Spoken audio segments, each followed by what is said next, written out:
गुरुदेव, राधे राधे। आपके चरणों में कोटि कोटि प्रणाम। कृपया एक मार्गदर्शन करें महाराज जी।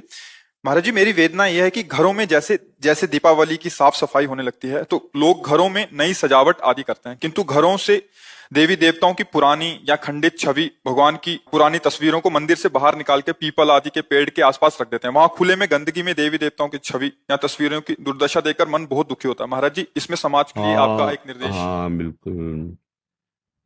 जो भगवत विग्रह चाहे किसी देवी के हों, देवता के हों, ये हमारे पूज्य हैं, हमारे पूज्य रहे हैं। खंडित हो जाने पर भी वो हैं तो हमारे ही प्रभु के ना। तो अगर हम उनको विसर्जन करते हैं, तो जैसे गंगा जी हैं, यमुना जी हैं, या कभी तीर्थराज प्रयाग या कहीं जो भगवत स्वरूप धाम के समीप जो तीर्थ आदि हैं, उनमें कोई न कोई पावन नदी रहती है। जैसे अयोध्या जी तो सरयू जी विराजमान। तब तक आप उनको घर में सम्मान पूर्वक रखिए, जब तक आपकी तीर्थ यात्रा न हो। आप जिस तीर्थ में जहां पावन नदी है वहां उनको सम्मान से प्रवाहित कीजिए। जैसे आप साधारण बात समझो, हमारा कोई प्रियजन शरीर उसका अंग भंग होके पूरा हो जाता है, तो हम अंत्येष्टि क्रिया जैसे करते हैं ना, तो हम फिर ऐसे थोड़ी चौराहे पे छोड़ देते हैं, पीपल के नीचे छोड़ देते हैं। कोई पधार जाए तो ऐसे छोड़ देते हैं क्या? उनको दफनाते हैं, उनको प्रवाहित करते हैं, या उनको अग्नि प्रदान करते हैं। तो हमारे प्रभु के जो श्री विग्रह हैं, तो जैसे यमुना जी हैं, गंगा जी हैं, ये भगवत स्वरूप हैं।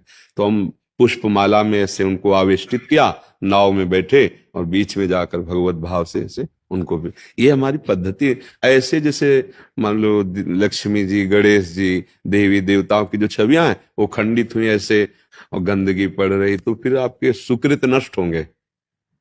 पहली बात तो आज कोई मानने के लिए तैयार नहीं है। हम सबसे प्रार्थना करते हैं कि जो आप अपने सामान को बेचने के लिए, बढ़ाने के लिए उसमें भगवान नाम दे देते हैं, भगवत रूप दे देते हैं। आप कार्ड में, निमंत्रण कार्डों में भगवान की छवियां छाप देते हैं, ये अपराध है। वो ऐसे भगवान की छवियां तिरस्कृत होती हैं। तो वही भगवान तो है जिनको हम सिंहासन में विराजमान किए, वही भगवान की छवियां आप अपने नाम के साथ पोस्टर में छवियां छपा दी। पोस्टर लगा, प्रोग्राम खत्म हुआ, फाड़ फाड़ के लोग फेंक दिए, नालियों में पड़े। इसी से बुद्धि भ्रष्ट हो जाती है। भ्रष्ट का मतलब जो हम सतमार्ग में आगे बढ़ना चाहते हैं उसमें बुद्धि नहीं, और राजी हो जाती, मान सम्मान, रुपया पैसा, भोग वासना। तो हमें तो यही लगता है कि सब ये प्रार्थना स्वीकार करें कि छवियों का पहले आदर करना सीखो। प्रभु की जो छवि आपको ऐसा लगता है कि अब हम नवीन विराजमान करें, तो उसको आप जाओ यमुना जी, गंगा जी, किसी पावन तीर्थ में उनको प्रवाहित कर दीजिए, या वहां नदी के पास जैसे बालू, तो ऐसे करके वो धारा ही है, वहां उनको विराजमान करके रज से ढक दीजिए। अब जब प्रवाह बाढ़ आएगी उसे प्रवाहित या जल में विसर्जित कर दीजिए। जैसा जैसा भाव बन पावे।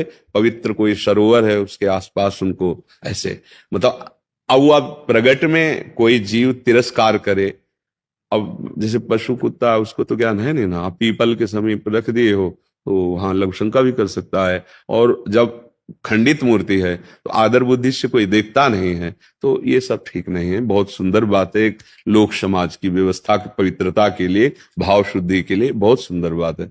जो भी छवि घर में विराजमान है, जब आपको उनको विसर्जित करना है तो किसी पावन नदी का आश्रय ले, आसपास वहां रज खोद करके उनको विराजमान कर ऊपर रज डाल दे, प्रणाम करे। या जैसे श्री विग्रह है तो फूल माला से आवेष्टित करके हृदय से लगा के प्रणाम करके ऐसे बीच धारा में ऐसे करें। ये बिल्कुल ठीक नहीं है कि घर के बाहर रख दिया, चौराहे पे रख दिया, पीपल के नीचे, ये तो बिल्कुल ठीक नहीं है।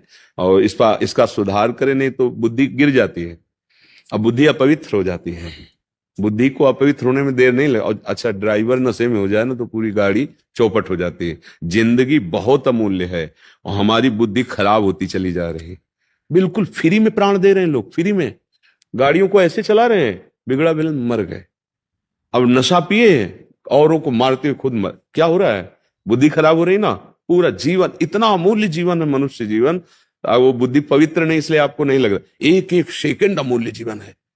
राधा राधा राधा राधा सार्थक कर लो जीवन। बुद्धि पवित्र रहेगी तो संसार का व्यवहार, परमार्थ का परम लक्ष्य, सब बन जाएगा। बुद्धि खराब हो रही है, जरा सा बात बिगड़ी, गुस्सा आ गई, जरा सा लोभ, दूसरे की हिंसा कर दी, जरा सा लोभ, जरा जरा सी बात में एक दूसरे के प्राण लेने पर उतारू हो जाए, ये बुद्धि है। कोई बात नहीं, अगर तुम्हारा थोड़ा कोई अहित कर रहा है, भगवान देखेगा, अपना जीवन बचाओ, उसका बचाओ। अभी लाभ हानि में बदल गया है, आगे हानि भी लाभ रूप हो जाएगी। जीवन बहुत अमूल्य है, उसको छोटी मोटी बातों में पर वो बुद्धि खराब हो जाती है ना। तो इसलिए हर कार्य शास्त्र सम्मत किया जाए, तो उससे भगवान की कृपा से जीवन, हम कह रहे भगवत प्राप्ति छोड़ो, कम से कम चैन से जीने लायक तो बुद्धि हो जाए। आज हमारी बुद्धि चैन से जीने लायक नहीं है, ऐसे गंदे आचरण करा देती है, हृदय जलता रहता है। अगर कोई ना जाना तो हृदय जलता रहता है, अशांत हो जाता है। अगर कोई सरकारी कानून के विपरीत आचरण खुला हो गया तो दंड मिलता है, जेल मिलती है। कोई नहीं जाना तो हृदय संतप्त होता रहता है और बाद में उसको दुर्गति होती है। बुद्धि ठीक होना चाहिए, बुद्धि ठीक कर सकता है भगवान का नाम। जैसे पहले गायत्री मंत्र जपते थे, सुबह उठ के अर्घ दान किया, बड़े बुजुर्गों को प्रणाम किया, थोड़ी देर गीता भागवत रामायण का पाठ किया, बुद्धि शुद्ध रहती थी। खान पान भले कुछ मंत्र नहीं आता तो जय भगवान की, भगवान को अर्पित करके। अब देखो क्या तरीका आ गया है, जूता पहने, ना स्नान किया है, ना पवित्रता का बोध, बस पशु की तरह पेट भरना है, इन किन प्रकार धन कमाना है और वासनाओं का खेल खेलना है, ये जीवन रह गया है। तो बहुत सुंदर बात है। प्रभु को देखो, मानी संख्या से सवाल हल हो जाता है। स्कूल में जब थे तो मानी संख्या से सवाल, ये संसार का सवाल हल हो जाएगा, मानी संख्या। हमने माना ही हमारे भगवान है, मान लिया। कहीं भी मान लो, कहीं भी मान लो, छूट है। आप किसी में भी मान लो, हमारा ये तो धर्म की महानता है। आप किसी पशु में मान लो, किसी वृक्ष में मान लो, आप किसी ईंट पत्थर में मान लो, क्योंकि हमारे भगवान सर्वत्र है ना। मैं मानो तो बस जोर के मान लो, वहीं से भगवान प्रकट हो जाएंगे। बड़े बड़े संतों के चरित्र आते हैं, कह दिया कि ये भगवान हैं, और भांग का सिलबट्टा था धन्ना जाट को, वो मान लिए, गुरुदेव ने कहा भगवान, उसी में भगवान श्याम सुंदर के दर्शन हो गए। प्रहलाद जी को नारद जी ने कहा तो सर्वत्र भगवान है, ऐसा अनुभव करो, खंबे से नरसिंह भगवान प्रकट हो गए। मान लो। अब हम लोग क्या करते कि अब जैसे छवि लाए, बिगड़ गए तो फुटपाथ, तो तुमने क्या माना था? क्या तुम किसी अपने प्रिय के साथ ऐसा बर्ताव करोगे क्या? तो तुमने छवि माना, तो उनको प्रभु नहीं माने। अगर प्रभु माने होते तो ऐसे कैसे कर सकते हो? अपने पूज्य जनों का हम कैसे संस्कार करते हैं? तो मानो छवि है, अब वो तो हम दूसरे रूप में विराजमान करते हैं, उनको पवित्र स्थानों में।